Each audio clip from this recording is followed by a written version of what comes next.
Hi, everyone. I'm Julia Zahreddin. I'm the advocacy advisor for Cohere, and I'm so excited to welcome you to this workshop co-organized with Asylum Access. Before we start, let me just share a few housekeeping rules. Please use the coming minutes to change your name and add the name of your organization. For this, you can go in participants and go over your name. You click more or on the three dots, and then you rename yourself.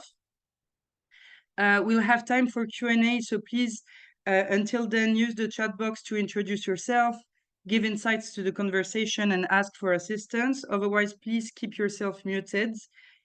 The Q&A moments will be recorded, so you can send your question privately to our moderator, Diana, if you want to be anonymous, and you can chat them to everyone in the room or raise your hand if you're okay with being publicly, with your question being publicly available. During the second panel, one of our experts will be speaking in Spanish, so there is interpretation to English available. To enable it, click on interpretation icon at the bottom bar, select language interpretation, and assign English or Spanish if it's your preferred language. And finally, if you have any technology concerns, please find Sianwa Atemi in your chat box. He will help you. So this workshop is the third of Cohere's series on organizational pathways towards meaningful refugee participation and refugee leadership. And here we gather guidance from experts and hold participatory discussions about the how of refugee leadership and meaningful participation. We already held 2 sessions on equity learning journeys and on recruiting and hiring people for displacement, which are available online on our YouTube channel. We have 2 more sessions scheduled after this one on funding and institutional support to refugee-led organizations in February, and one on supporting refugee-led advocacy in March. And we're really excited to let you know that we're drafting a document where we gather all the pathways that were proposed by experts in this series. And we're really looking forward to share it with you so you can use it as a resource or a guide to navigate change within your organization. So what are we going to talk about today? Most organizations that support meaningful refugee participation are still unprepared to deal with the shifts that are necessary to enact meaningful participation and refugee leadership in practice. Often we do not understand that this is a long journey and that if we do not take the right steps, our actions might end up being completely disconnected from what was originally called to by people for displacement. For example, organizations can recruit a director with a forced displacement background without never behaving equitably with their RLO partners. So this agenda requires more than representation and sending people to global spaces. We need to break down a lot of systemic barriers, and equitable partnerships are really the perfect way to bridge representation and shifting power efforts. So today we're hosting individuals that have been taking impactful steps towards building equitable partnerships, and I hope that their efforts will inspire many of you to bring these steps back to your organizations. In this session, you will first understand what equitable partnerships are, what are their key elements, and why we should try them instead of standard practices. Throughout the session, you will also delve into case studies and concrete examples to help you overcome challenges that you can meet along the way. And by the end of the session, overall, you can expect to leave with actionable insights that will help you to figure out what's next for you and your organization. So this session will start with a panel presentation, defining equitable partnerships and their key elements, including real-world examples. There will be an anonymized pool for data collection and a second panel focusing on 3 main elements: co-design, trust, and transparency. This will be followed by a Q&A and breakout rooms where you will brainstorm action plans for you and your organization to implement in practice. So let's start. Be ready to take notes, and remember that the point about being here is to bring these changes back to your organizations. Diana, the floor is yours. Hello, everybody. I'm so excited to be here. Thank you to Cohere once again for having me moderate this session. I'm Diana Essex-Lettieri. I am an equity and strategy consultant. And I'm going to kick us off by first introducing our speakers and then moving us into our first panel. So first, I would like to introduce Baqir Bayani. Mohammed Baqir Bayani is a refugee leader from Afghanistan with over 7 years of experience and expertise in establishing and supporting refugee-led organizations in the Asia-Pacific region and beyond. He's a strong advocate and passionate about refugee leadership, power, and resource shifts to RLOs and to national NGOs, RLO capacity strengthening, grassroots-led movements, and systems change. He currently works with Asylum Access Global as the partnerships coordinator, where he focuses on building equitable partnerships. Baqir also supports the Asia-Pacific Network of Refugees, APNOR, to train INGOs and governments on meaningful refugee participation and sector-wide systemic change. Thanks for being here, Baqir. Next, I'd like to introduce Mozhgan Moarefizadeh.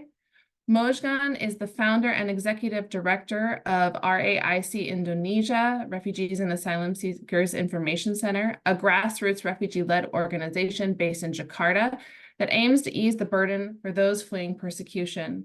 She is a trained paralegal with over a decade of experience implementing accessible resettlement pathways, holistic support services, and long-term solutions for displaced communities in Indonesia. She was born in Iran and came to Indonesia herself as a political refugee before finding resettlement after about 10 years. Currently, Mozhgan is based between Indonesia and Canada, where she continues to lead the delivery of RAIC's work while navigating her own journey of forced displacement. Alongside her leadership at RAIC, Mozhgan was a founding member of the Raic Coalition, co-host of the award-winning The Wait podcast, and is passionate global advocate for refugee rights and leadership. Welcome, Mozhgan. Next, I'd like to introduce Deepa Nambiar. Deepa is the Director of Partnerships at Asylum Access, where she's responsible for building equitable partnerships that transfer power to local civil society organizations, including RLOs, through inclusive advocacy campaigns and capacity strengthening initiatives, with the goal of transforming the refugee response sector into one that is accountable, equitable, and that ultimately leads to greater refugee human rights. Deepa was the founding director of Asylum Access Malaysia, has worked and consulted with the International Detention Coalition, UNHCR, and Stateless Network for Asia Pacific, SNAP, and previously practiced as a corporate litigator in Malaysia. Thank you for being here, Deepa. And lastly, and then we'll move into our panel, I would love to introduce Lublanc Pietro. Lublanc is a Venezuelan refugee woman, feminist lawyer, human rights defender, and an activist focusing on the self-representation of and solutions for Venezuelans who have been forcibly displaced to Colombia. Currently, she is the executive director of Refugiados Unidos, an organization in Colombia serving thousands per year with wraparound legal and community-based services. Refugiados Unidos also leads transformative efforts in political, social, and legal advocacy by promoting dialogue across various levels of government, domestic and international civil society, and refugee communities. Among other accolades, Lublanc is a member of Germany's Action Network on Forced Displacement, serves as her organization's representative for the Raic Coalition, and is a co-founder of the Global Refugee Litigation Strategy Council, and was the first Latin American to be nominated for the Elevate Prize. We have such an incredible panel here today, and to kick us off, I'm going to turn us first to Baqir. When we were prepping, Baqir, you referred to equitable partnerships as the glue that makes meaningful participation possible and that ties together many of these other principles that we've been talking about in this series. If you haven't seen the first two sessions, they are available on YouTube. Definitely encourage you to go check them out. And yet, even though we think of equitable partnerships as the glue, they can feel very inconcrete and unclear what exactly it is that we are talking about when we say we need to embrace equitable partnerships with communities. And we are so excited because of the work Asylum Access has been doing to make this concrete for us. So we would love for you to help us demystify the concept and make clear the how. So my question for you is plain and simple. What is an equitable partnership? Thank you, Diana, for the introduction, and hello, everyone. It's exciting to see many curious minds gathered today to learn about equitable partnerships and challenge our traditional ways of working with refugee-led organizations. Let me share some exciting news before diving into the nitty-gritties of equitable partnership, Diana. Some of you might know that in December 2021, Asylum Access released our first position paper on this topic. Since then, we have been continuously learning and evolving. In the first half of 2023, we commissioned independent consultants to assess our partnerships practices against the equitable partnership principles in our first paper. Through this process, we listened to our local partners and we further understood equitable partnership from the perspective of our local partners. Today, through this platform, we are really thrilled to officially launch our revised position paper of equitable partnership that includes our new learnings and a new equitable partnership accountability toolkit. The remaining part of my presentation will be based on the new position paper, but to give you a very short overview of the toolkit. So it includes 2 tools to help our peer INGOs assess their partnerships with their local partners, identify areas of improvement, and ensure equitability through their partnership journey. In simple words, the position paper explains what is equitable partnership, and the toolkit guides how we can achieve it. My colleague Deepa will share the links to the position paper and the toolkit in the chat. I encourage you all to explore them, apply them to your work, and share your feedback with us through the provided email addresses. I also invite you to join us in co-creating the updated version of the toolkit. This year, we are planning to create a cohort of committed organizations, including international organizations, national NGOs, and RLOs, to pilot the toolkit in their partnerships with their partners. And if you value refugee leadership and you believe in transformative equitable partnerships, reach out to us to work together and shape the next version of the toolkit. So now let's talk about what is equitable partnership. At Asylum Access, we define equitable partnerships as partnerships where systems, processes, and daily interactions help to rectify the power imbalance that enable exclusion. Let me break it down for you. In simple words, we define equitable partnership as a collaborative effort where from the very first initial introductory email that you send to the very final meeting to conclude the whole project, every system and processes in between, like communications, guidelines, agreements, SOPs, project plans, strategies, budgets, timelines, visibility, and leadership, all actions that directly or indirectly affect partners are carried out with the equal contribution of the local actors. In an equitable partnership, every partner has an equal say in all decisions, and the primary goal is to empower the local actors.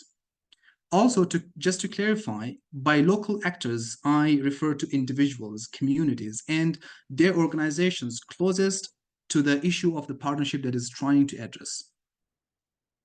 Equitable partnerships may sound a very fancy word to many of us, Diana, but on the very basic level and in day-to-day language, it is how well we behave with the people and the organizations we work with.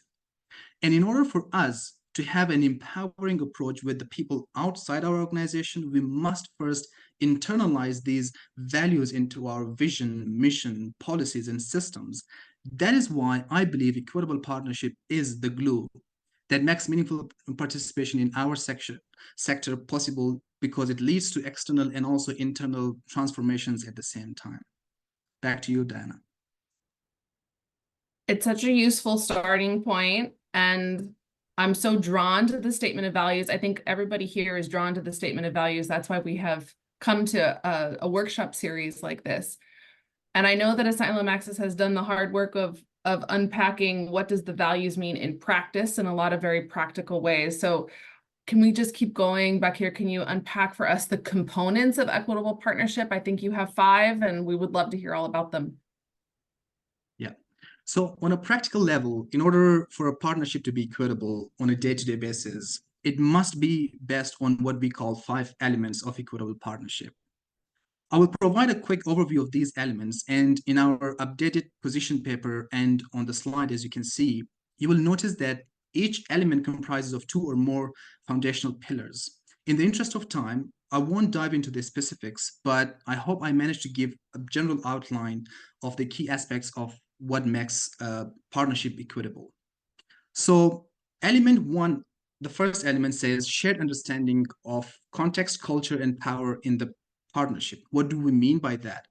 Usually when INGOs initiate a project in a new context with local partners, they often lack a comprehensive understanding of local realities. Their preconceived project ideas based on their limited knowledge overrides local expertise, which leads to less impactful projects. We have seen this many times in real life, working with different partners as well.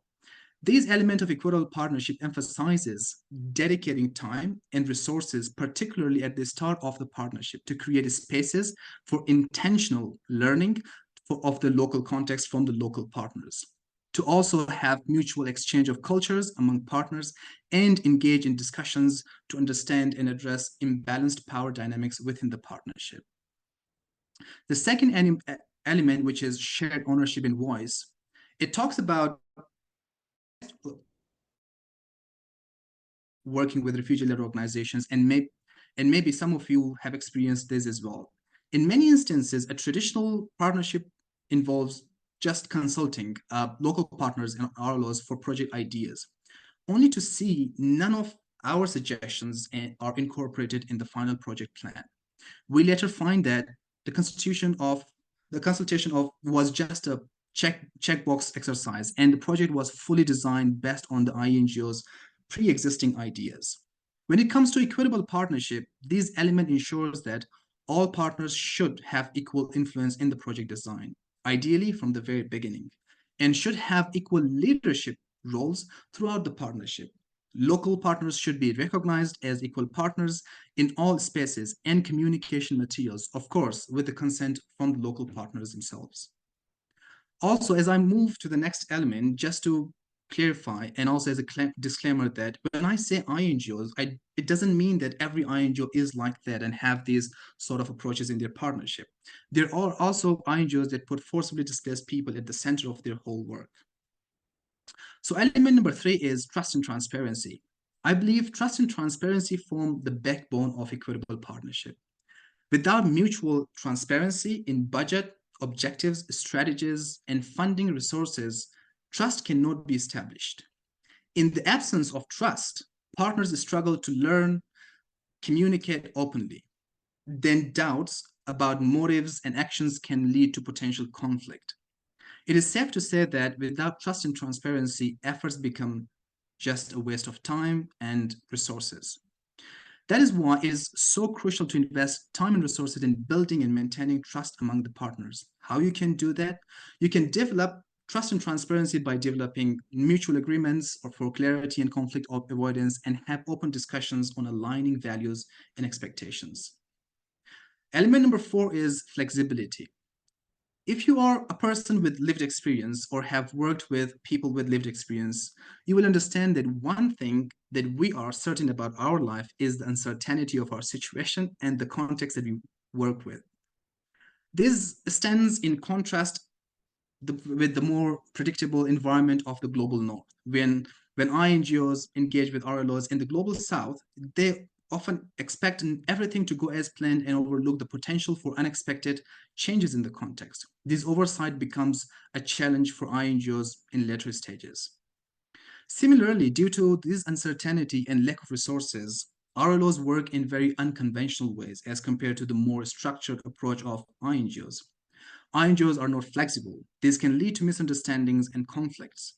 Equitable partnership requires INGOs to be flexible, and partners should discuss and agree upon mutually acceptable ways of working, acknowledging the limited resources of RLOs, their ever-changing organizational needs, and the dynamics in the context. The last element is about learning and accountability. In a traditional INGO refugee-led organization partnership relationship, learning is often perceived as one way, with RLOs most of the time learning from the INGOs, while their expertise is completely overlooked. For meaningful partnership, learning should be bi- or multidirectional. All partners should be equally involved in reviewing, evaluating, sharing, and learning throughout the collaboration. Finally, while all of these equitable partnership elements may sound empowering, but without mutually agreed accountability mechanisms, practices can very quickly fall back to traditional white-dominated approaches. It is crucial to discuss at the beginning and establish standards and processes for mutual accountability to ensure continuous equity in the partnership. To cement these elements of equitable partnership even further, in these table, as you can see on your screen, that for each pillar, I have given a hypothetical example to demonstrate the distinction between equitable partnership approach and also the traditional approach. So for the element of shared understanding, context, culture, and power in the partnership, there is one pillar called valuing diverse local and lived experience of expertise. In standard non-equitable partnership practice, local and lived expertise is underutilized. And on the other hand, external knowledge and global experience of INGOs are prioritized. But when it comes to equitable partnership approach, we believe local actors are the experts through actions, processes, systems, and communication approaches. In a different element called shared ownership and voice, one of the pillars is voice and visibility. As a traditional approach, local partners are rarely included, or if included, they have very minimum visibility in communication or public presentations about joint projects. But in the equitable partnership, local partners are connected to relevant platforms and they actively participate in communication and presentations with donors and other stakeholders. In trust, as part of trust and transparency element, there are two pillars. One is relationship building. In relationship building, normally in traditional partnership, relationships are often superficial and transactional and just focus on achieving the specific goals. But in equitable partnership approach, time and resources are dedicated to building trust and meaningful relationships through the regular, flexible, and culturally appropriate communication and joint activities. And in the aligning values and expectation, usually in non-equitable partnership approach, values and expectations are not explicitly discussed, which leads to potential clashes. Whereas an equitable partnership approach, open communication is fostered for understanding of each other's values and expectations. And finally, when it comes to flexibility, adopting to preferred ways of working is one of the pillars. In a global North-centric practice, INGOs impose or expect their cultural ways of working to be adopted in the partnership by the local actors. However, in the global South-centric approach, all partners are open to flexibility and embracing different working styles and communication approaches to build a collaborative environment. I hope I have prepared more examples like this for all the elements and the pillars of equitable partnership. Unfortunately, I cannot go through all of them in this call in the interest of time, but you can find those examples in the file shared in the chat box. I hope I managed to at least not further confuse all the colleagues here, and if I didn't clarify the term equitable partnership. Thank you so much, Diana. Back to you. No, you were very clear. And I just want to say I've had the pleasure of reading the paper and the toolkit and find them so useful and clarifying for this body of work that can feel very amorphous. I'm really struck by reading the something else column. It feels like fundamental shifts in how we operate, much more time given to relationship development and time spent together to understand one another. It's one of my big takeaways, and excited to get more takeaways when Deepa speaks in a bit about more going even deeper into a couple chosen topics on this. But first, would love to bring Mozhgan into the conversation to help really bring the why of equitable partnerships to life for us. So Mozhgan, we know that you run an RLO out of Indonesia called Raic, and that your impact really speaks for itself. I've had the pleasure of working with you for some time now, and I know that you are reaching thousands with food aid, medical care, private sponsorship, and/or legal advice, and that you are really doing the hard work of lifting up other RLOs around you as well. So the question for you is, thinking about how successful Raic has been, can you explain to us how equitable partnerships have been instrumental in that? Or maybe another way to ask this question, why do we need equitable partnerships instead of the standard practices? Sure. Thank you, Diana, and hello, everybody. Well, I think the best way to answer this question would be to put some solid examples on an equitable partnership that we have had.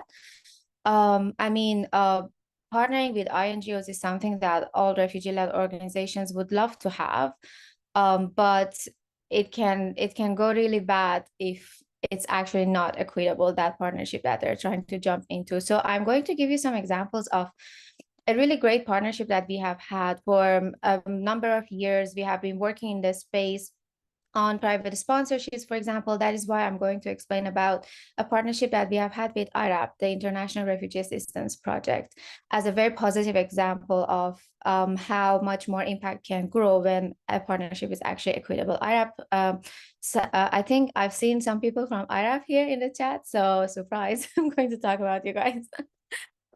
I think what was really important in that relationship and building it further was the element of trust, because they really came in and made an effort to listen and to include our feedback in everything that we were trying to do. And they even, went further to change their systems up to help RAC to be able to fit in a little bit more. And they came, they over the summer, for example, they came to visit us to really make themselves familiar with the context that we work in. And it wasn't just a one-sided INGO trying to come in and, just learn the context a little bit and then try to tell us what to do. It wasn't that at all. It was more to learn how we do our work and to get advice from our side as well, because we have reached a point of mutuality where we realize the importance of each other's work, in which areas we are experts and are able to bring, so much to the table, and in which areas they are experts and we can learn from each other. So they came in, learned so much from our context, and also spend so much time on training us on their ways and the different pathways that they are working on, so that we can have really good referral systems, so we can refer, refugees with different needs to each other.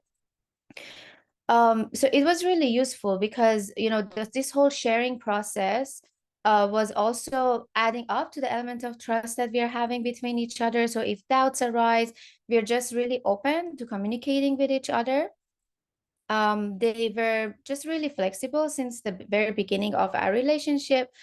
And we're just really open to allowing us work with the budget that they have given us. I didn't even mention that, they have offered grants to us since the beginning of the partnership, and they were super flexible in letting us use that fund however we saw fit. And even in the middle of the way, I decided to change it because of the changing, nature of the organizations that work in our context. We had to change things up, and they were absolutely fine with that.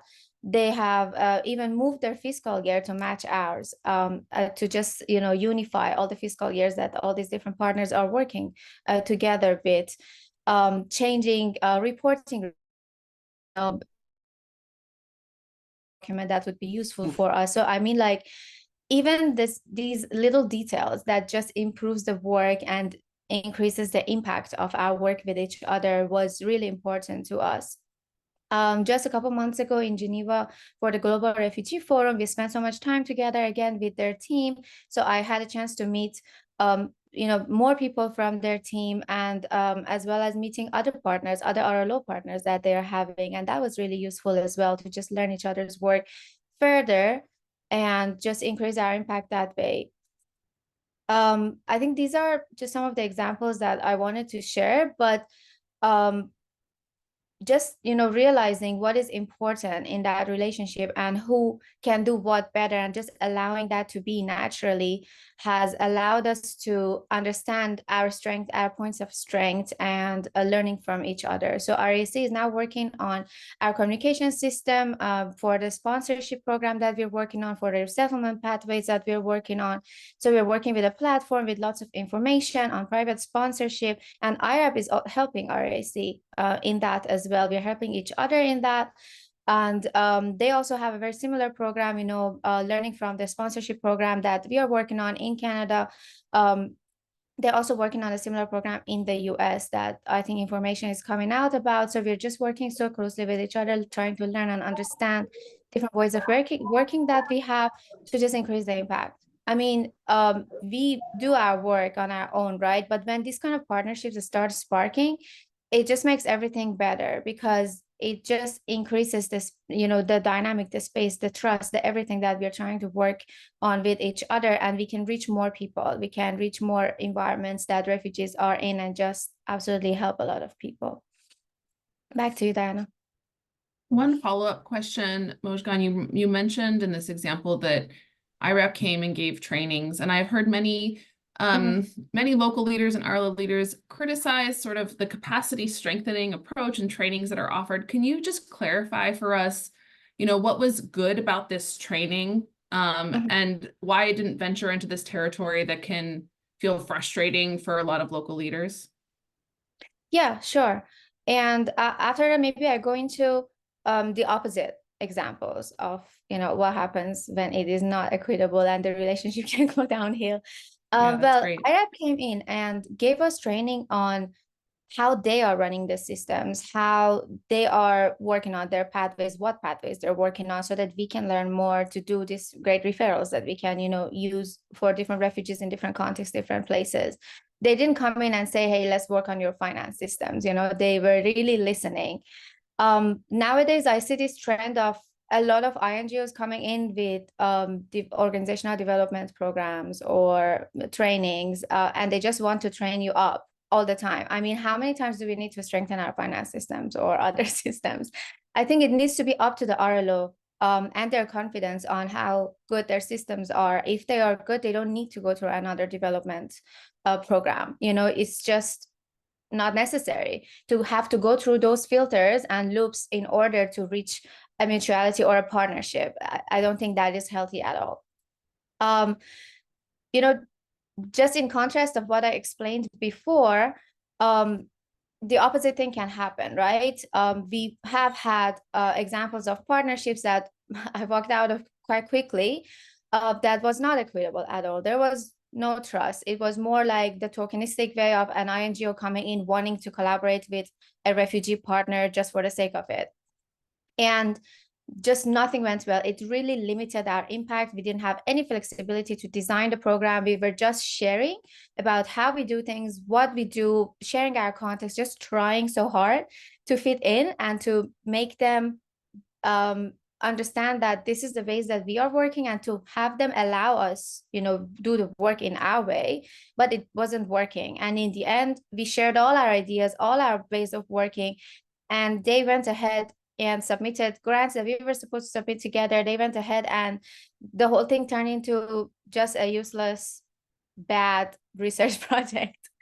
I mean, sharing ideas with partners is great, but some organizations need to really understand that they are not the local actors. They don't know how things work. They don't have the cultural understanding of the context. They don't necessarily have the language, the connections, the trust element with the community.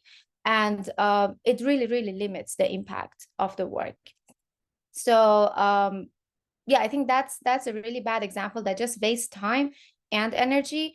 And I think RLOs need to just voice their opinion and not be afraid of it, and just be very open and honest in their approaches, and just really try to understand. I know that a lot of RLOs just want these partnerships.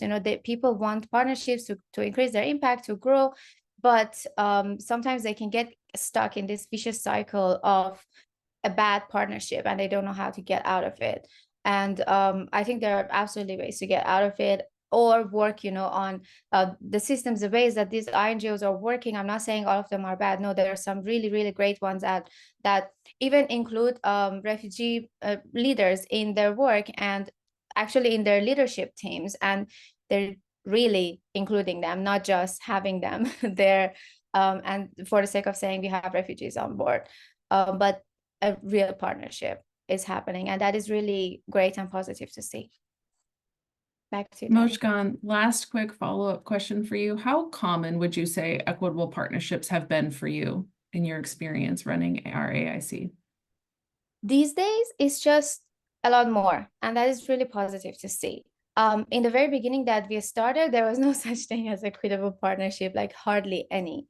I think it wasn't very clear what the role of RLOs were. It wasn't really clear the power that lies within the RLO systems, and that is why maybe the partnerships were not equitable at the time. But nowadays, with all the work that is happening around, and all the RLOs coming into the light and actually voicing their opinions and working really greatly alongside a lot of INGOs, and having so many INGOs on our side as well, trying to advocate for this, and I enjoy like Asylum Access doing these workshops. I see it a lot more now, and it's just so much easier with the resources that are out there now. Thank you so much, Mozhgan. Well, we want to bring everybody else into this just a little bit with a quick 2-question poll. So Julia, I'll invite you to launch that poll while I explain it.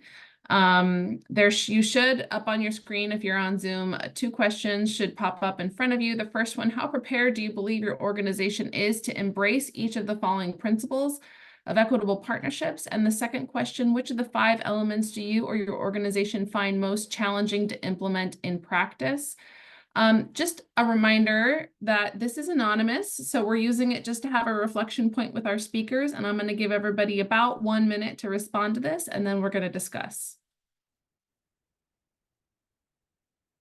All right, well, it's very interesting. We have about 56% felt somewhat prepared, 43% very prepared, and then in terms of which 5 elements are finding most challenging, the one that was most challenging were a shared understanding of culture, context, and power, and the next shared ownership and voice.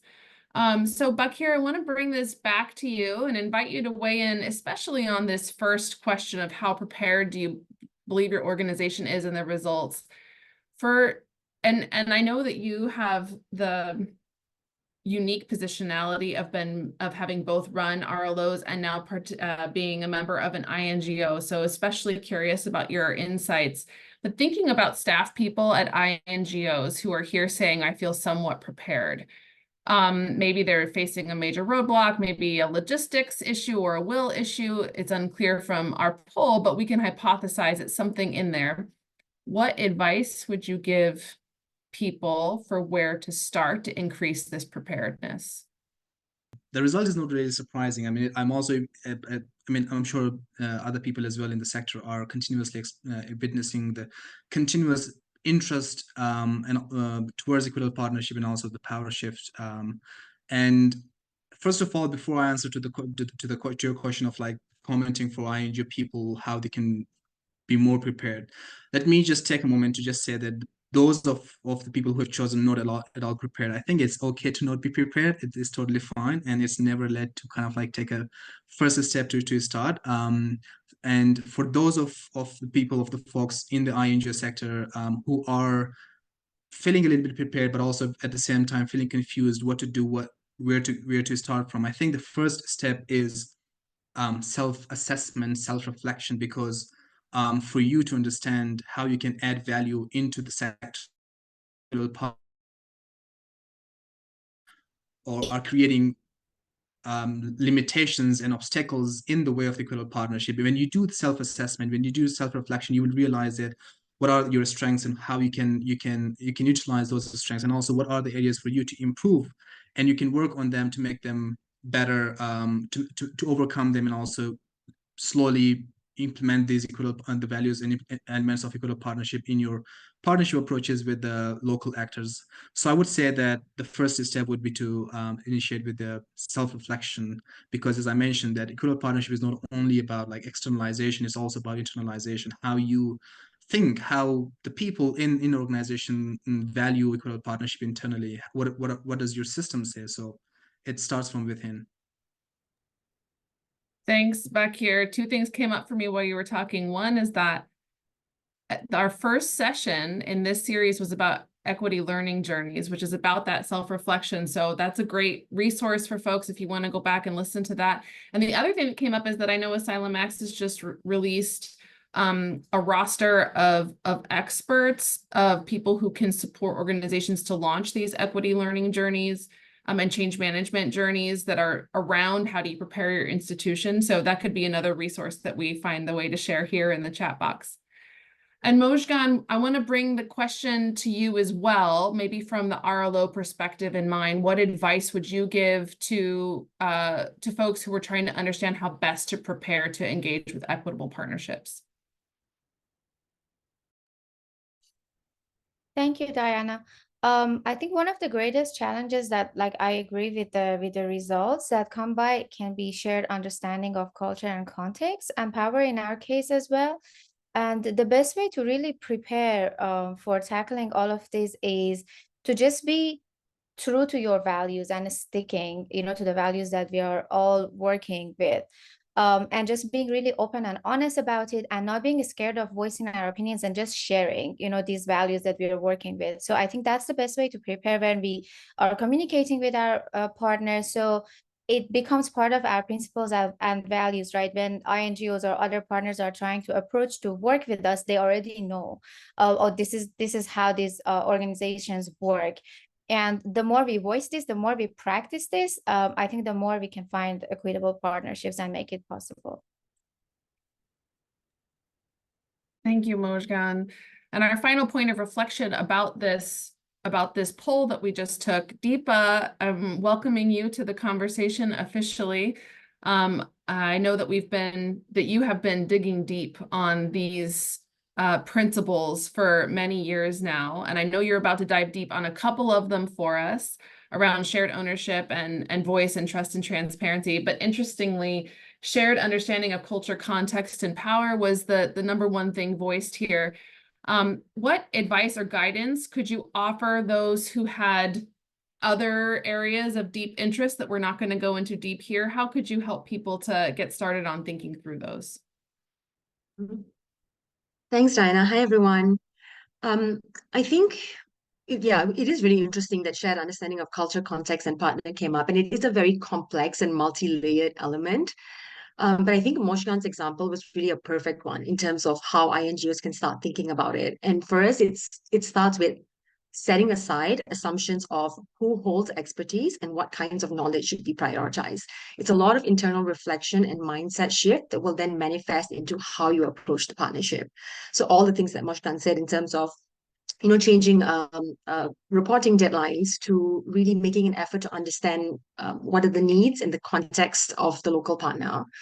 And I think a piece of it too is, we have to recognize that unfortunately, INGOs at this point benefit from these partnerships too. And we just need to acknowledge that, we learn about new ways of working. We learn about how to build partnerships in a way that potentially exposes us to more opportunities to build partnerships and get funding.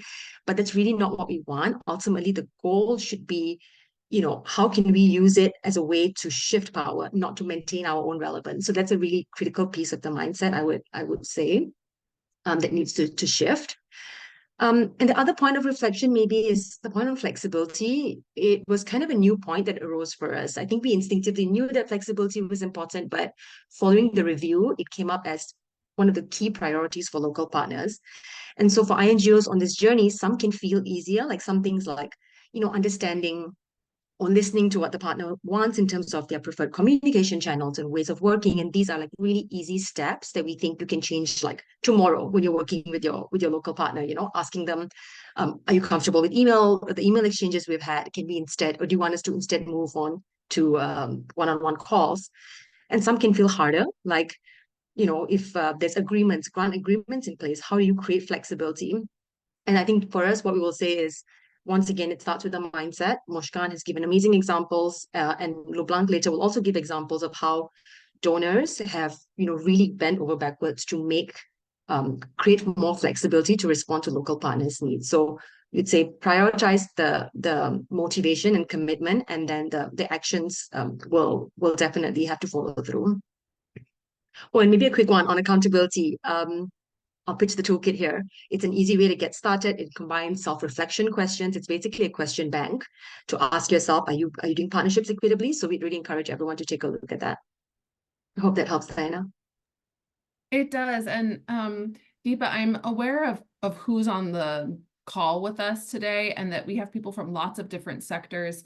And I wanted to invite you to clarify before I ask you to go deep.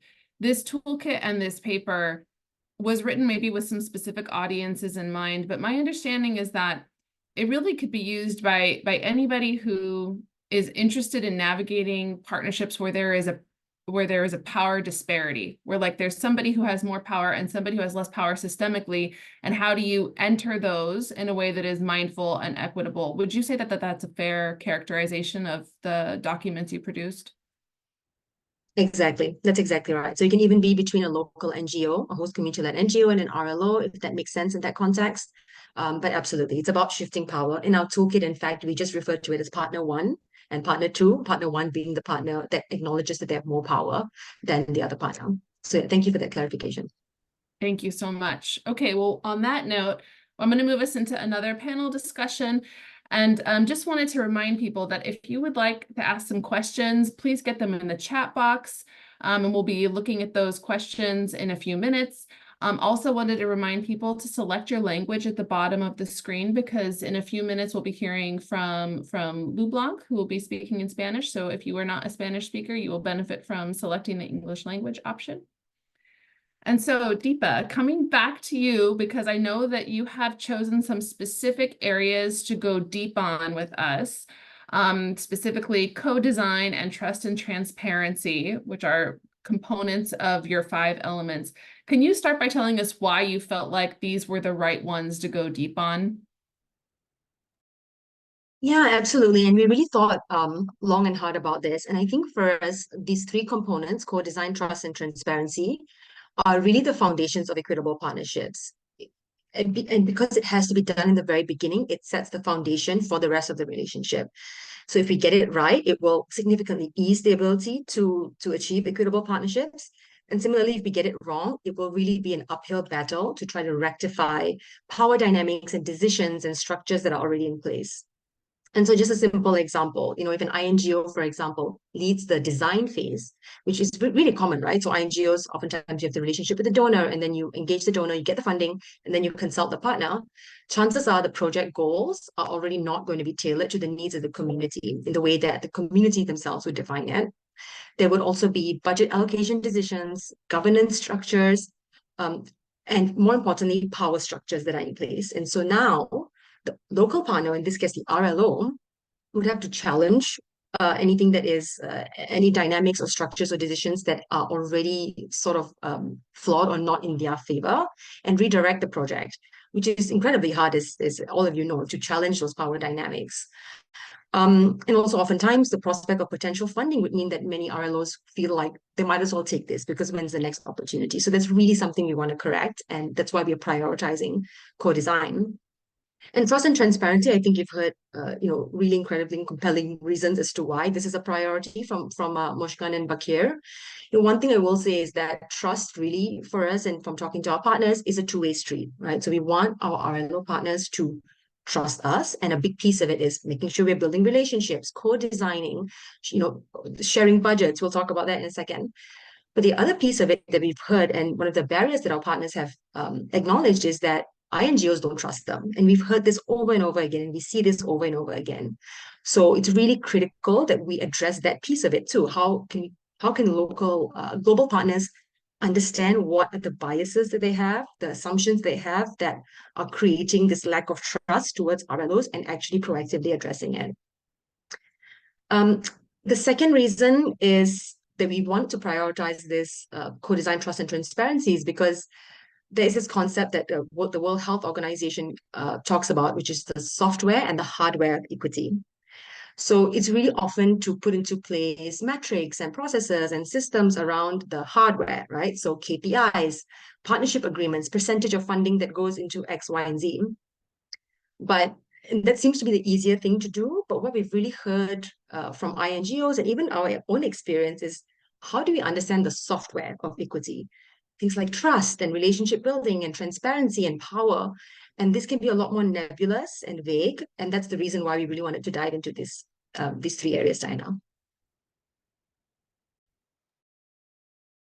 I really appreciate you clarifying the why and noting how foundational these elements are.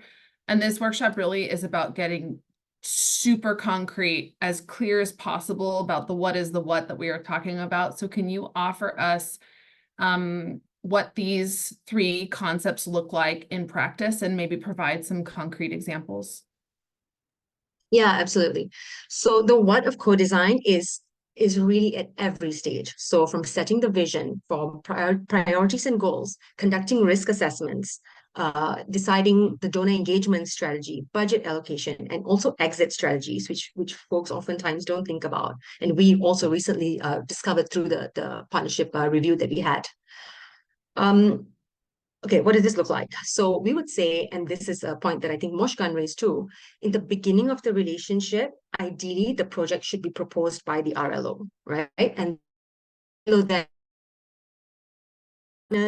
to support their vision. And for us, this ensures the highest chance of local proximate leadership. But if there are instances where an INGO brings an idea, it's really important that RLOs are brought in as early as possible before any designing and before definitely any donor engagement. So that's the beginning stage and what that looks like and why it's important. The second piece of it, and we get this question a lot too, and we have struggled with it, is how can we co-design if we kind of didn't do it in the beginning, but then we're bringing in a new partner, or we attended this workshop and now we want to change our ways of working with our existing partners? What does that look like? So as I said earlier, that's definitely a lot more challenging, but there are some tips. One is we definitely want to acknowledge, like openly acknowledge our failure to do so and a commitment to co-design moving forward. Like that has to be an explicit conversation and explicit commitment. Another idea is to have facilitated conversations with an external actor who can help redesign goals and priorities on a more equal footing. The third is, and this one can feel hard, but it's super important, is to figure out how to adjust deliverables and budgets based on this redesigned approach. And it can involve advocating with donors for longer timelines or amendments to deliverables. And of course, this links really closely to the point that I'll be talking about shortly around the important role that donors play in facilitating equitable partnerships. In terms of trust and transparency, I would say what does this look like? So it involves everything from, as we mentioned, prioritizing relationships, clarity of values and expectations.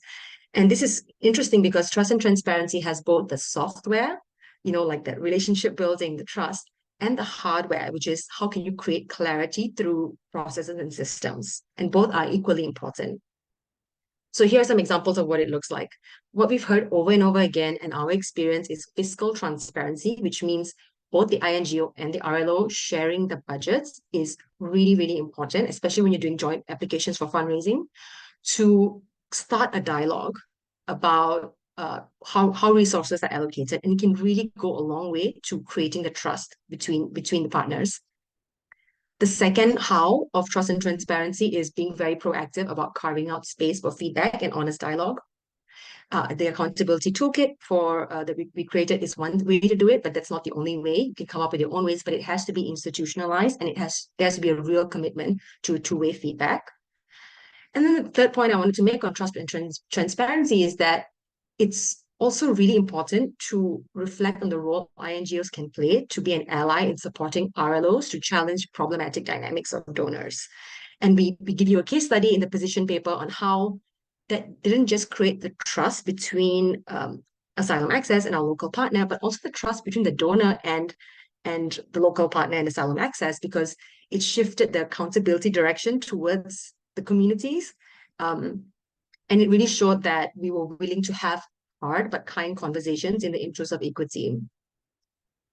And maybe the final point, Diana, I think this could be helpful is, what does this actually look like? How does the incorporation of the software into the hardware look like? The Resourcing Refugee Leadership Initiative has some great examples that we've also documented in the paper. Like you can document expectations, values, and commitments to each other. They can be models for shared decision-making, especially when there's a group. For example, how do you make decisions around finance and governance and program implementation through like a shared decision-making working group model? So hopefully this gives a bit more clarity on the how of co-design, trust, and transparency. I really, really like the software and hardware analogy that you're using. I think it's really bringing to life the complexity of equitable partnerships and how critical mindset is to leading to the right kind of operationalization of these values. So thank you so much for that great metaphor. I know I see some questions in the chat around this. One of the key challenges in instituting equitable partnerships may be about external pressures to operate in a way that we have called standard historically in the sector. In particular, your paper talks about donors. And so what are the ways that you have seen donors help or hinder equitable partnerships? And given these external pressures, what is the role of INGOs or the partner with more power in the story engaging donors in equitable partnerships? Yeah, so that was also another really interesting finding from our partnerships review. I mean, we always knew, I think, instinctively the role of donors in facilitating it, but it came up over and over again in across all the elements. And so I think just to summarize or break it down to three main challenges, and then I'll talk about like some of the ways that we think donors can address it, as well as even INGOs. So the first one is time and money, and I cheated by putting two in one, but that's definitely a first big barrier. Doing partnerships equitably just takes time and money. Includes coordination across time zones and communication styles, hiring interpreters, staff time to engage in long co-design processes and building M&E frameworks. However, a lot of donors and proposals for funding don't, even those that include like coalition work, don't have the kind of lead time that is needed to build a shared vision and don't have the resources to support some of these efforts. And so in terms of how we can move forward, pretty straightforward.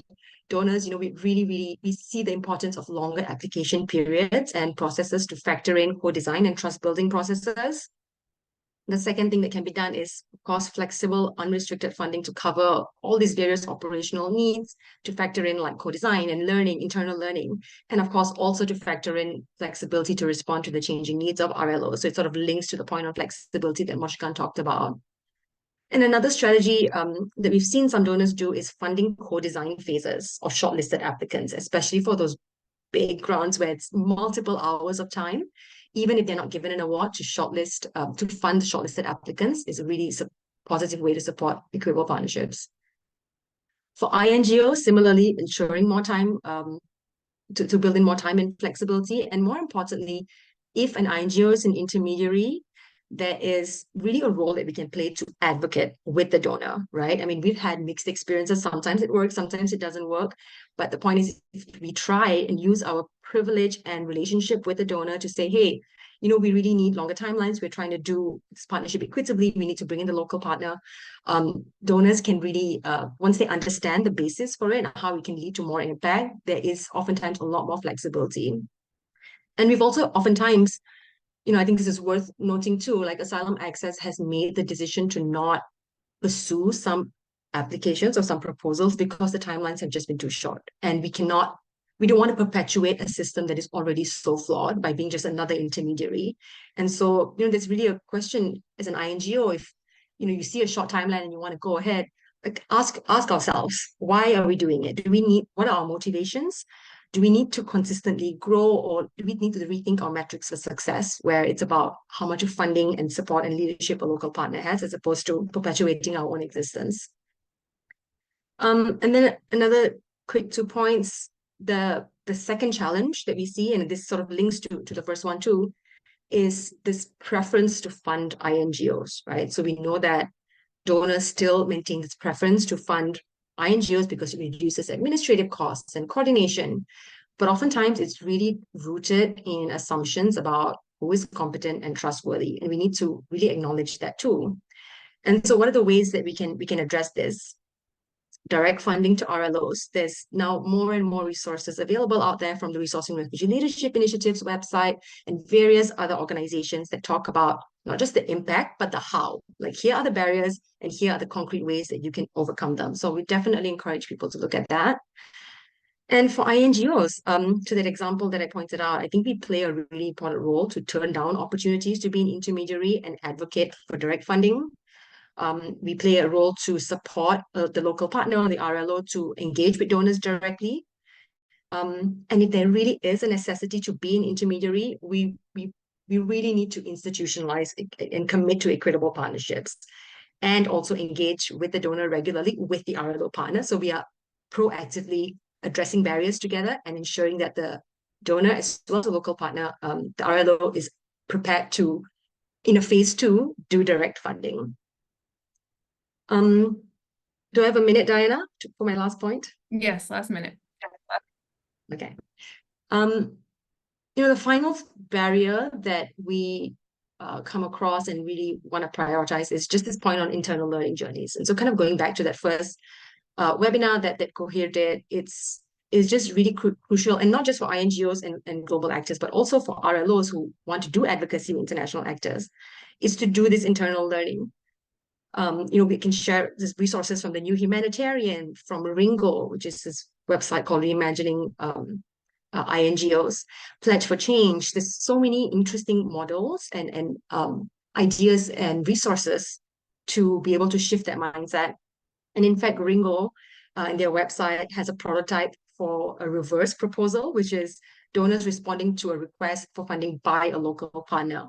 And so that's a really interesting model that, we'd love if someone were to try it in our sector, but it could really, just change the accountability to the right direction and ensure that ultimately, I think the final point I'll make is like, we need to, as international actors, invest more in our own internal capacity building and learning to support local partners and RLOs to shift power to them, and not the other way around, not RLOs building their capacity to respond to complex, complicated ways of working that are not rooted in their needs.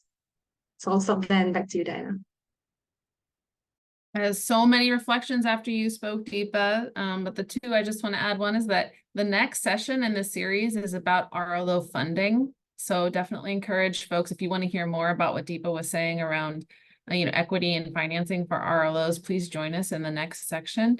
And then the other thing that, Deepa, what you're saying that for me just strikes me as a really critical reflection for equitable partnerships is that choosing to take money is maybe one of the places where rubber really meets the road on equitable partnerships. So living your values requires that there is a certain reflection on whether or not you are best suited to take critical resources for yourself. Very interesting reflection. And I really appreciate you highlighting Ringo and Pledge for Change and these other institutions that are really thinking about the kinds of shifts necessary to do that hard no, if necessary, on resource taking. Want to turn to Lublanc Pietro. If you have not selected language, this is the time to select it at the bottom of your screen so you can hear translation if you are not a Spanish speaker. Lublanc, as the Executive Director of Refugiados Unidos, under your leadership, I know that you have served thousands of refugees with wraparound services, including support for access with documentation, with work opportunities, as well as advocacy with the government of Colombia to welcome refugees through its laws, policies, and practices. You have been so successful, and it has been a pleasure to work with you in the past. We are very excited to learn from you through a specific case study. I know that you have chosen to talk about your partnership with Asylum Access. Can you please talk to us about what an equitable partnership looks like in practice? And I think maybe we are having trouble locating Lublanc. So one second, please. Sí, acá estoy. Yes, I'm Okay, here. I can hear you. This is me. Can everyone hear me? Yes. Okay, thank you very much, Diana.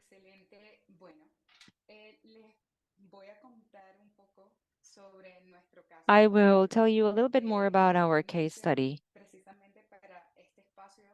So for this presentation,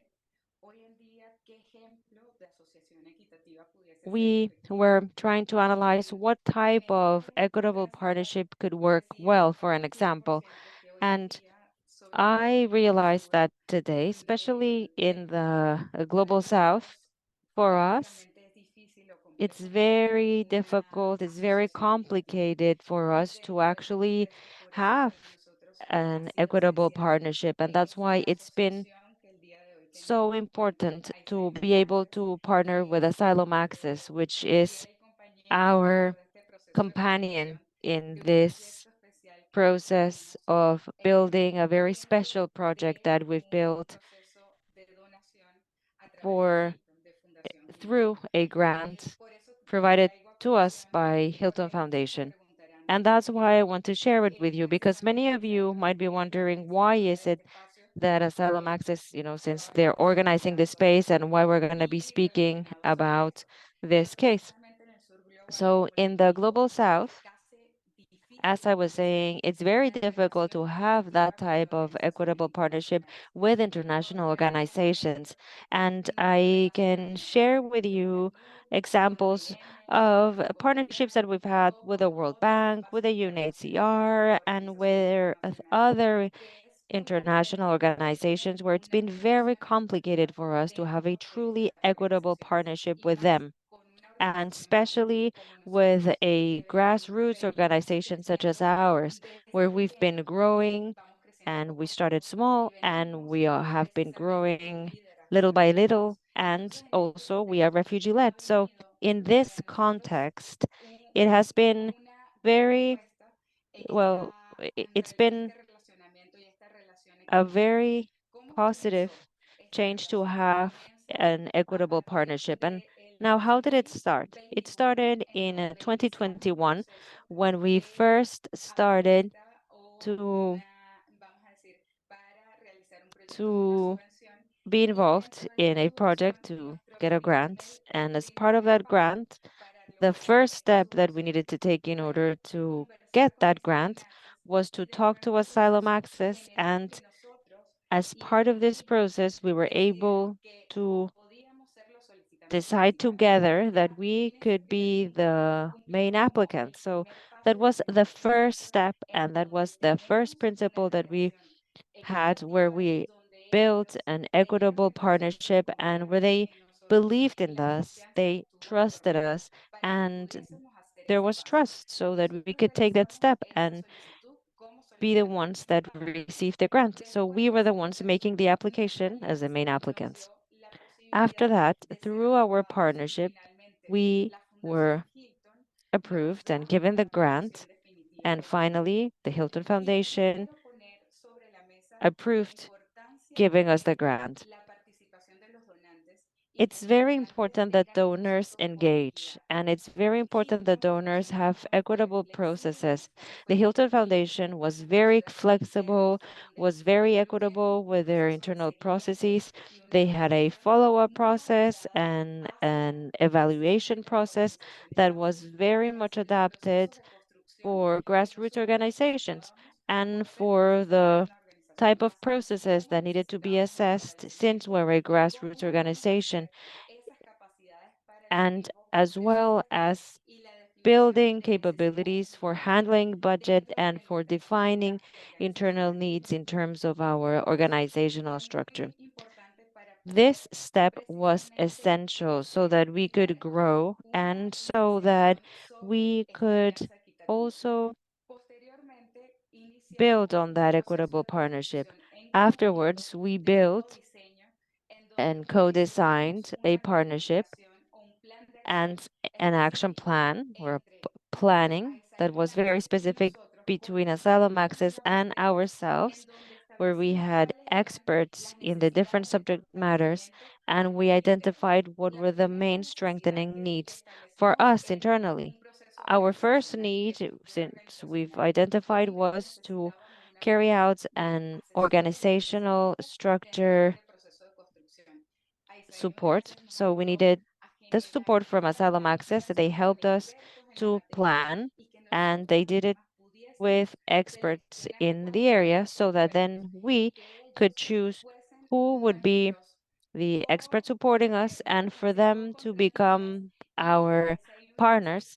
And Asylum Access was involved in this process, but always believing what our needs were based on what we had expressed to them. As part of this process, we also built a budget and timelines for the budget that was going to be given to us for the partnership that we would have with Asylum Access and ourselves. So that was a very transparent process with a lot of trust and with an effective relationship between both sides, because we held different meetings and there were different spaces and opportunities for us to discuss how we were going to execute the budget, and we made sure that it was adapted to the needs that we had for building our strengths at a structural level, at an administration level, and also at a knowledge level in different subject matters such as fundraising, sustainability, strategic planning. And throughout all of this process, even when we are an organization that started being very small with just 3 people, at the moment it's 35 of us. And throughout all of this growth process, Asylum Access was always supporting us, and they've helped us to create the necessary strategies and very specific strategies so that we could have that structural growth. And they did it by trusting in us and by creating transparency when we co-designed the project. And finally, we were able to have improvements internally. Now, what were some of the improvements in our organization? Refugiados Unidos, as I said, supported us at a professional level. They helped us to empower our structures based on their methodologies so that we could have strategic plans and so that we could in the end attain our strategic goals. Therefore, we would be able to truly impact our community because our project is a holistic project for the communities, and Asylum Access has always believed in us being able to build this kind of projects by ourselves. And together with the support that they gave us, we were able to access specialists and advisors so that we could have a better structure for support and a better structure for becoming more formal and more structured as an organization. Now, how can this co-design help us to build trust and help us to promote transparency? Or how is it that we can say that that trust or transparency was effective in the process? Well, we can say that it was positive and that it was a very specific process because the co-design was between both sides. Secondly, our donor today approved a project for 2 more years. So this means that this effective partnership has been possible, and we've received that trust because, of course, co-designing is very important and equitable partnerships are essential as part of any process. Today, we continue to grow, and this is something that we want to continue to do in the long term.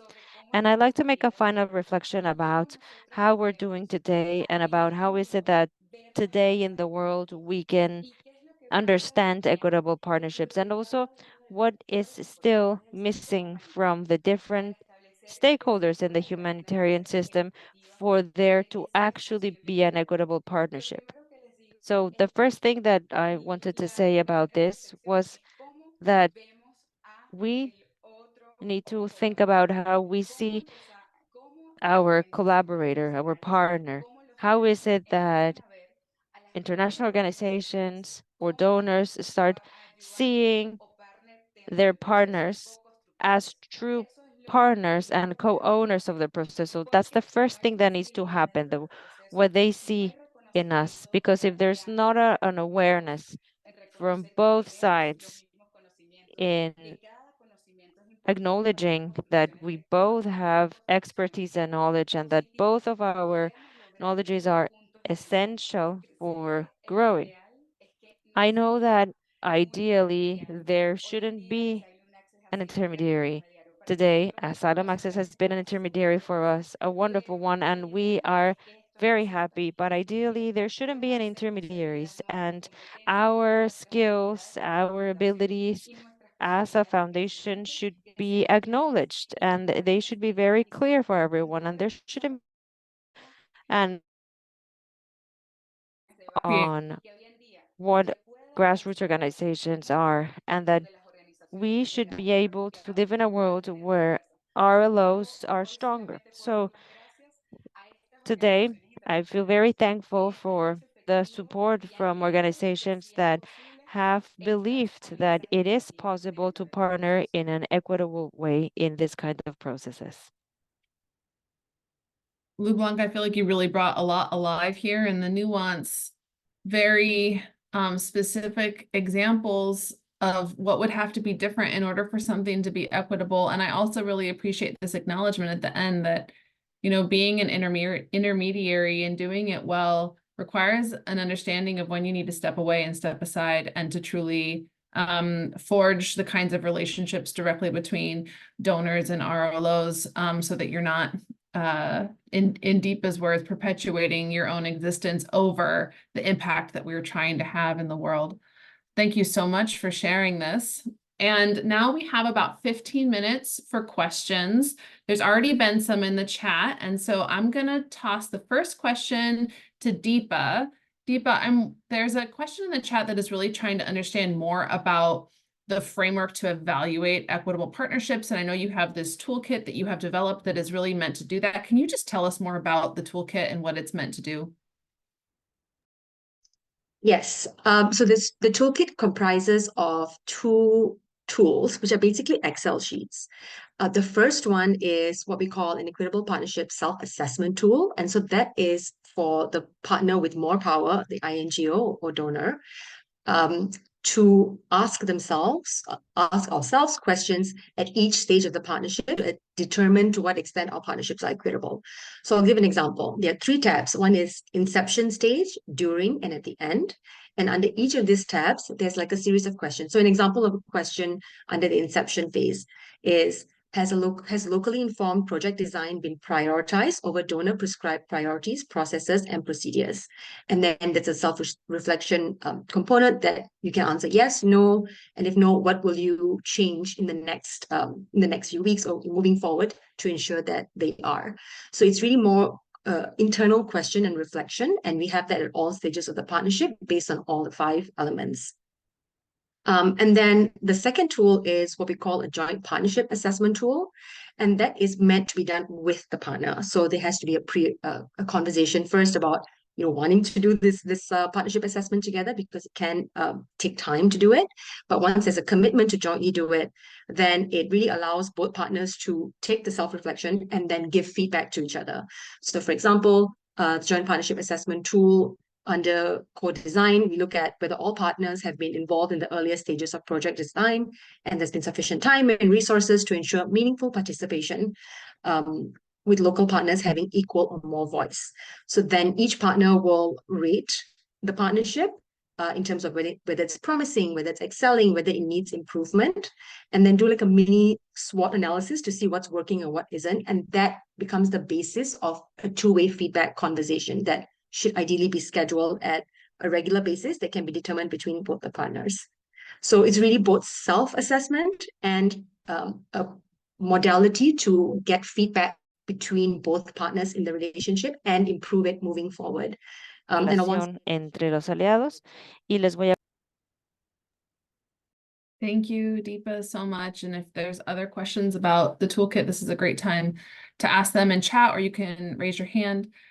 We had another question come in privately, and I'm gonna first ask Baqir to respond to it. You know, there's a lot of curiosity, I think, right now about how this pursuit of meaningful participation or representation of people with lived experience on our staff as INGOs mostly intersects with equitable partnerships. They're distinct ideas, but they intersect somehow. And Baqir, I'm wondering if you can help us tie these 2 ideas together. Yeah, so I will try to give 2 points for this. One point is just to kind of like remind ourselves that what is the ultimate goal of equitable partnership. The ultimate goal is to eventually shift the power and resources from INGOs to the local actors, in this context, refugee-led organizations or national organizations who are working on the ground closest to the communities that the projects are trying to serve. So if that is the case, then when INGOs bring people on the team from the communities that they are trying to target, it automatically kind of like serves the purpose and automatically puts the organizations towards the path of shifting the power and resources. So that, for that reason, it's very important for our NGOs to kind of like, as they are reflecting and considering of embarking on the journey of equitable partnership, they should also be bringing people from the communities, because it automatically is, as I mentioned, serves the purpose. And second point is about one of the things that we kind of like stood out for us during our partnership review, and also I've shared the link to the in the chat box about which kind of like outlines the summary of the review that we went through. During that process, one of the things that our partners really appreciated was having someone on the team from who have gone through the similar experiences that our partners are going through. For example, it is at Asylum Access, we have people at different levels, uh, that have gone through the forced displacement. And when we reach out to organizations and we talk with them, because we have already been through them, or we are already going through the process and the difficulties that these organizations or these communities are going through, we understand the problems. We talk with them on a different level, and that automatically puts the partners in a very comfortable zone, and it allows the partners to be more open, to be more honest, to be more direct, and also feels more safe. So I think for these two reasons, it's really important for INGOs to actively think about how they can include people with different lived experiences in their team, and also how that can kind of like progress their journey towards the shift of power and resources. Thanks, Baqir. It's really helpful. Like, my takeaway from your intervention is these things can reinforce one another, and they make equitable lived experience on your teams, make equitable partnerships smoother, and there's a greater shared understanding as a starting point. I want to go to a question that was just asked about, again, about how to bring donors along in this journey. The specific question is, we raise money from aid agencies and then invest it in grant making, and it's hard to manage the burden between meeting donor expectations around money management and reporting, and also be an equitable partner. Mozhgan, I'm wondering what your reflection on this question is, if you have any concrete advice or mindset reflection. Thanks, Diana.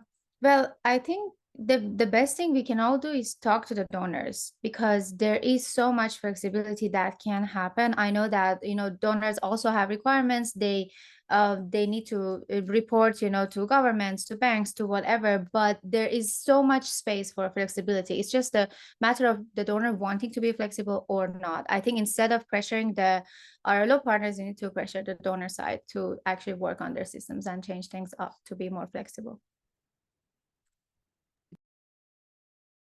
Lublanc, did you want to add anything to this question about, how do we need to be engaging donors on changed practices? You've had some success with this in the past and done it in collaboration with Asylum Access. What reflections do you have on, how we might bring donors along on this journey?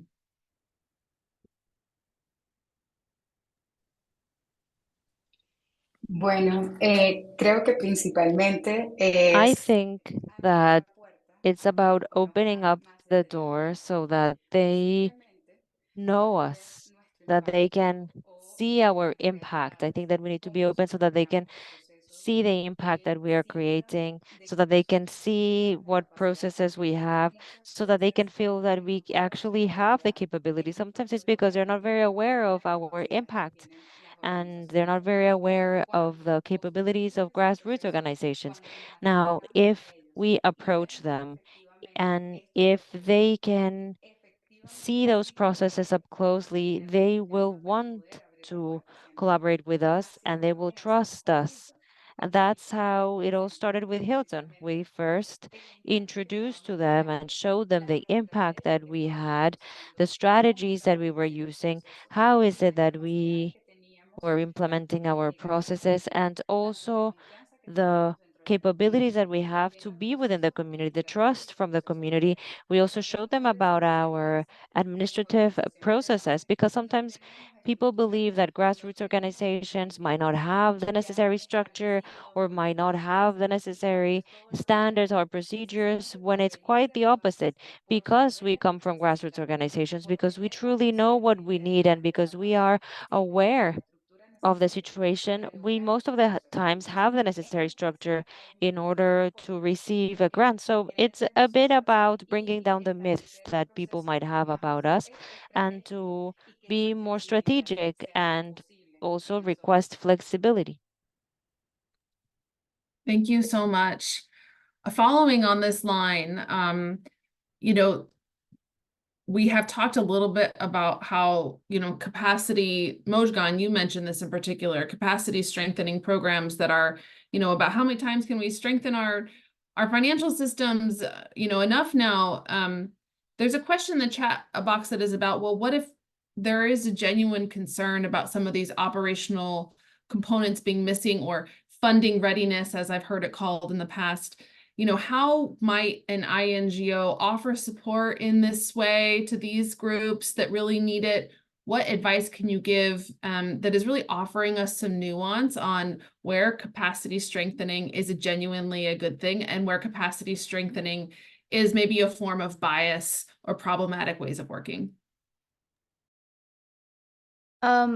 One of the examples would be when we are doing grant making at Really, for example. I mean, we are just very open and honest with our partners and wanting to do the same, in return as well. Just, checking, doing our due diligence processes and just really trusting them with the fact that they're saying they are ready or not, or do they have the systems in place or not. And we need to really leave it up to the RLOs, whether they want that training, whether they think they're ready or not.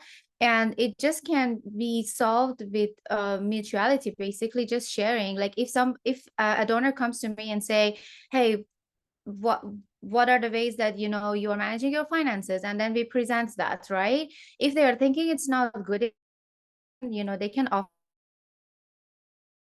The RLO thinks that they are ready for it and they can do it, they can adapt it, then they can. Like, I don't understand why is it so difficult sometimes that we have to do something the same exact way as the partner, otherwise we're not a good enough partner. So I think we need to really leave it up to the RLOs to accept the support or think that they're needing further support or not. Thank you, Mozhgan. It's really clear. And Baqir, did you want to add to this question as well? Yes, I think I would add to on the other aspect of this. I think there is also a concern that what if refugee-led organizations are not ready for this?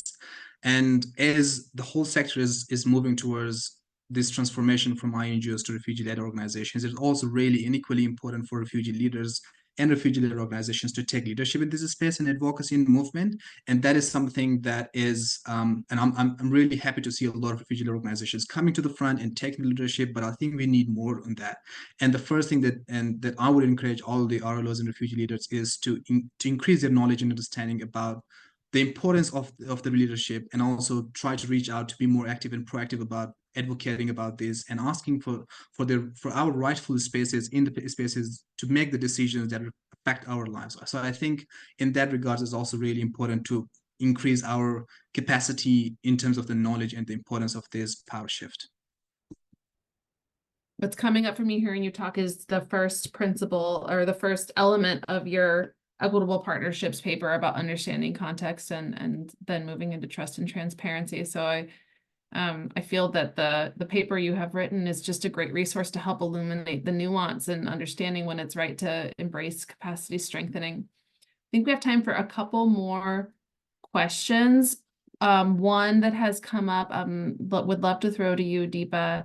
It's a question that is really curious about the relationship between national NGOs that are maybe run by nationals and RLOs that are run by refugees, and understanding equitable partnerships between them. And in particular, somebody is bringing up legal work and how important it may be to be including national NGOs in legal work because of their unique positionality to engage with the law, perhaps as barred lawyers, perhaps as advocates who have access to government spaces where it may be unsafe or complex for refugees to access. I'm wondering if you can give us some reflections on what equitable partnerships look like in such an environment, and what national NGOs maybe need to be thinking about as they seek to include RLOs. Yeah, it's such a great question. It's one that Asylum Access has been thinking a lot about as well. And we have recently published a position paper around localized protection that I think can go some way in addressing some of these questions, or at least sharing some of our initial thinking. I think for us, the priority should always still be how can we fund the most proximate actor, right? And so in our mind, in the case of refugee response work, it's always going to be refugee communities because they are best positioned to respond to the needs of their communities.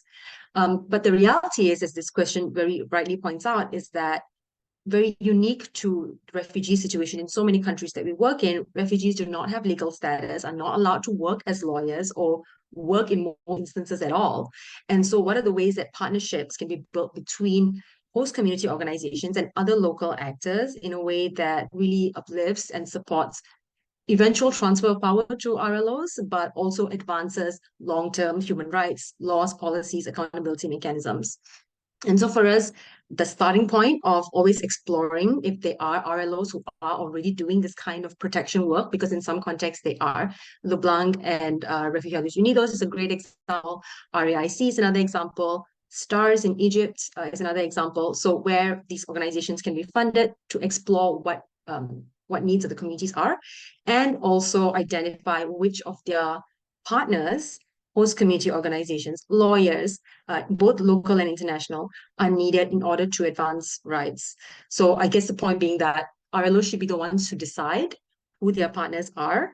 And local organizations should also, we look at it not so much as who are the actors, but rather this element of community embeddedness, right? The idea is that as the most important feature of deciding how to advance protection work is this combination of those organizations who are embedded in the community and have the right resources, skills, and networks, more importantly, and experiences to be able to do the kind of complex legal work that is needed. So I hope that answers your question, Diana. Yes, thank you so much. I hear once again, this requirement of self-reflection to ask, what is my unique positionality? If I have a unique positionality, if I have something critical to add, then add it, take that space. But there are others that have it. You should be relinquishing that space, and community embeddedness feels like a very obvious one where RLOs are going to have the greater knowledge point every time. We are at the end of our Q&A for now. We have time for some more interactive sessions. So I'm going to hand it over to Julia to introduce breakout rooms, but I hope you stick around because on the backside of breakout rooms, we'll hear from our speakers one more time and talk about what's next. Over to you, Julia.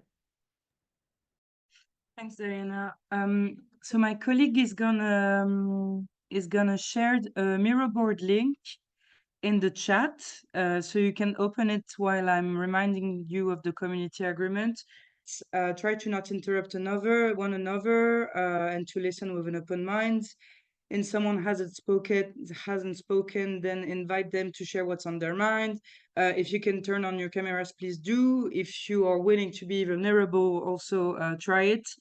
Please respect one another's privacy, so don't share beyond the room unless you get explicit permission to. And of course, you're invited to share your contact information with one another if you want to stay in touch after this workshop. So in the breakout room, you can start by introducing yourself, your organization, and share why you joined today. And then you can brainstorm what is one thing that you might take up in your organization, and what are potential obstacles or challenges that you anticipate encountering as you implement the pathways. And you can also brainstorm about the questions that you still have and that you hope to get answers to. Enjoy your discussion, and we'll see you in approximately 15 minutes.